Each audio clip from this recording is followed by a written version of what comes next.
अमित बघेल के तो बिल्कुल बेशरम और नालायक शख्स का दर्जा दे चुका हूँ। इस शख्स को न कोई इतिहास की जानकारी है, न कोई एक मर्यादा अपने आप को राजनीतिक लीडर समझता है कि सिंधी समुदाय के बारे में से कोई भी चीज़ की जानकारी नहीं है। हाल ही में कुछ दिन पहले इसने सिंधी समुदाय के बारे में अपशब्द कहे, और न सिर्फ सिंधी समुदाय के बारे में, हमारे इष्ट देव भगवान झूलेलाल के बारे में भी इन्होंने बहुत ही अपशब्द कहे हैं। तो हम इसकी गौर निंदा करते हैं।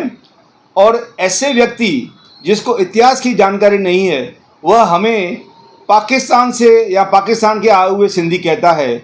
मैं उनको जानकारी देना चाहूँगा, अरे अमित, तेरी अकिल कहाँ घास खाने गई है क्या?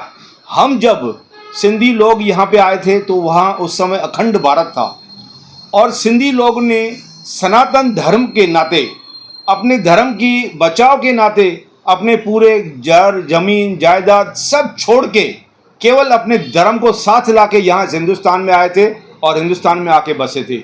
आज की जो हमारे भारत की जीडीपी है, 20% जीडीपी जो है वो सिंधी देते हैं। उस समुदाय को तुम अपशब्द बोलोगे, बहुत शर्म आती है हमें आपके ऊपर। जी बिल्कुल, हमने बहुत ही गौर तरीके से यहाँ पे आज पूरी जो सिंधी समाज के लोग हैं उनके साथ में डीसीपी साहब से मिले, और उन्होंने बहुत ही अच्छी तरह से हमें सुना और हमें आश्वस्त किया कि आज के दिन में ही हम उसके ऊपर एफआईआर करेंगे।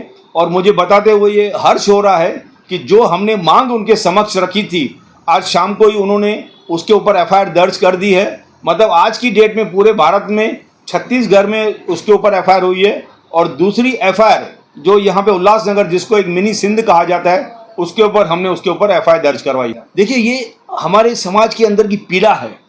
हमारे इष्ट देव भगवान झूलेलाल जिसको हम पूछते हैं, जिसको मानते हैं, अगर उसके लिए कोई ऐसे शब्द कहेगा तो स्वाभाविक है कि अंदर, मन के अंदर से जो पीड़ा निकलती है उसमें यह बातें होती है। और अगर इस प्रकार से अगर इसने माफ़ी नहीं मांगी तो मैं समझता हूँ कि हो सकता है इसको सड़क पे निकलना भी भारी पड़ जाएगा।